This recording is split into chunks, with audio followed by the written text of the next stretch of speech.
What's up, guys? Welcome back to the channel. We're moving some chips today. So what we've got going on here is this is a windrow of previous tree projects from last year put together in this windrow. Probably have 200-300 yards there.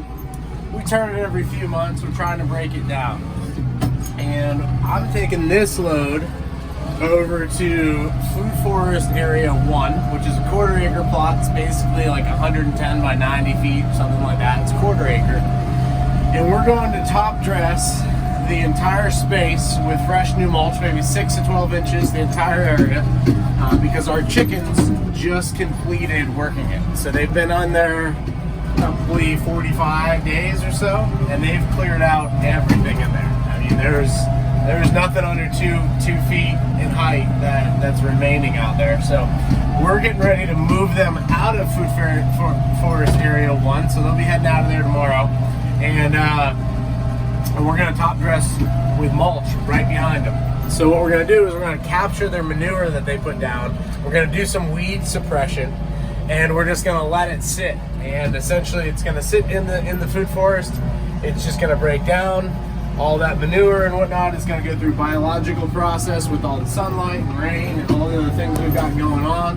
We've got Coach Kurt here on Bob. He's going ahead and spreading out and doing the detail work. And we've got a lot of things in this area producing right now. We've got loquat, that's in season. Guava looks like it's budding. I mean, lots of things. We've got avocados in here, lots of citruses. We have olive tree. We've got 2 different types of cherries. We've got fig trees, we've got passion vine, we've got grapevines, we've got moringa, we've edelberry, blackberries. We've got to add some strawberries here in the next month or so. Do some vertical. Actually, I probably need to do that like right now. I think now is probably actually too late for strawberries. Missed it. Pretty sure I missed it this year. Been wanting to do it. I've just never built the infrastructure to do it here yet. But what we're doing is we're making a carbonaceous diaper, is what it's referred to. So we're basically locking in that manure layer, making it part of the soil, and then we're just resting the land. So this area will sit for the next 60 days or so, maybe even 90 days. Nothing's going to be there. It's just going to do its thing. It's got plenty of things that are going to produce for us. We've got some calamandin that's coming in. We've got all different types of citrus that bloom all different times of the year. But we've noticed that 30 birds are outstripping what this little area can produce. And so those birds will be moving on to another area. This will be a secondary area that we have. We're going to top dress this. Really pretty desolate at this point. We just planted it just a few months ago. So we've got our first 5 or 6, trees in there. We're going to plant it a little bit heavier. Got to clean up this oak tree, which is remaining from when this was all woods. Got a banana in there already. And then we're gonna pack it up as much as we can, rest it, and then bring the animals on through. So we'll have the chickens come through here in 60 days. We might even let the rabbits go, then start working it. We're gonna plant the ground cover crop for them. And what we're doing is we're just building up layer of soil after layer of soil. And so at some point in time, I anticipate we won't have to do this extensive, this much carbon movement.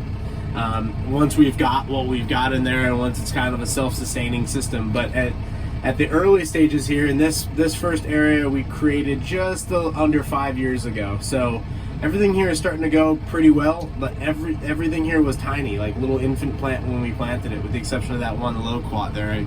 I brought that loquat from another property, so I've had that loquat for almost 10 years now.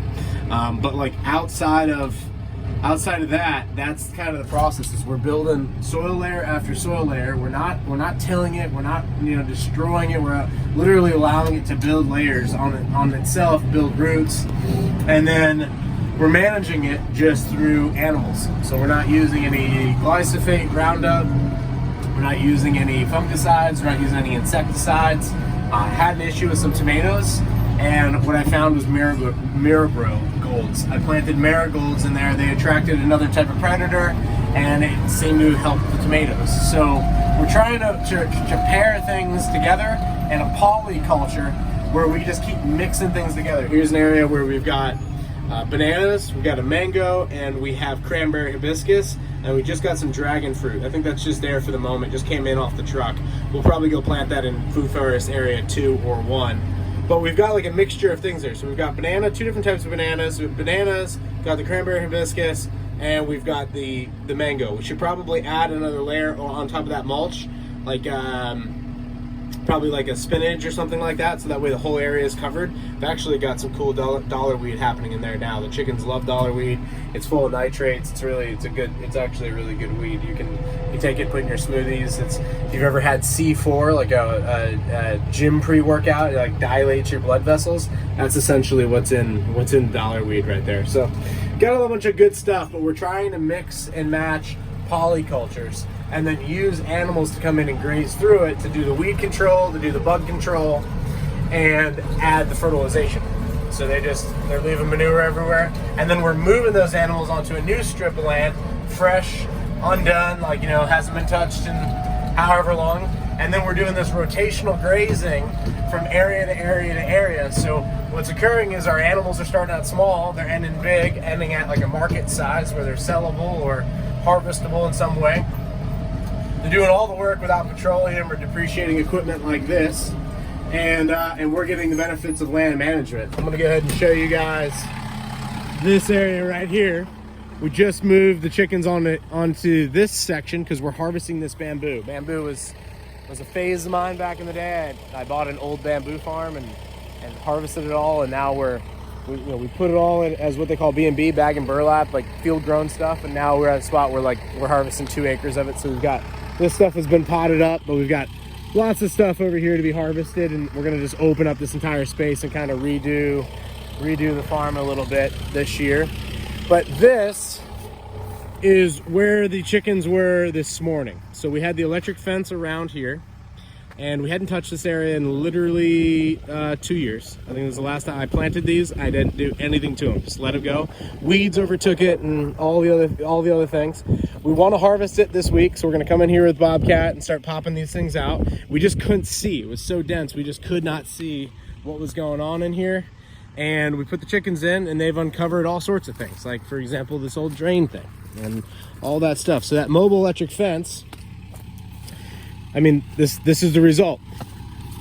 This is what they moved on to today. It looked exactly like the other side. So we've got 8 birds in here, 9 with the rooster, and they're just in there doing their thing. No grain, no feed, no nothing, just the water. Just water is the only thing they have access to, and they're just doing their thing. And I suspect over this week they'll clean this entire area out for us, and then we'll pop these out. That's great looking bamboo right there. Pop that out, pot them up, and we'll probably open up this. We'll open up this entire area for new things. I'm probably gonna plant it full of mangoes and avocados and all sorts of permaculture stuff, because that's my new thing. I just really like that, like a lot. So, but we're utilizing the management of the animals and the rotational grazing to give us the final results that we would get anyway if we use a lawnmower, a weed whacker, human labor, petroleum, pesticides, herbicides, Roundup, the whole thing. So really cool. It's regenerative in nature, it's nutrient dense, and you get increasing returns to it. So as you continue to build, you're basically getting a situation where you're getting synergy, where you're getting like 1 + 1 = 3, where you're getting this extra benefit because of the different polycultures, because of the different nutrient densities, the soil that you're building. I mean, a lot of the food at the grocery store, I'd say almost all of it, is pretty poor at a micronutrient level. It's really poor. I mean, you're getting a calorie, you're getting a unit of energy, but you're not getting any micronutrients. And so put animals out like this on virgin ground that hasn't been touched for the last year, and there's tons of vegetation, tons of bugs. You let them go in there, do their thing, they clear it for you. You don't have any feed costs.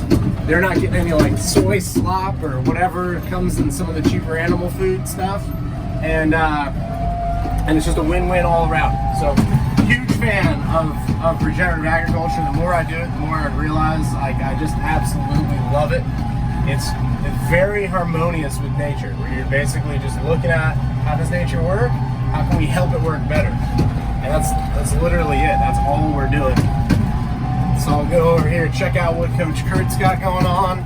Man, mulch is looking good, I'll tell you what.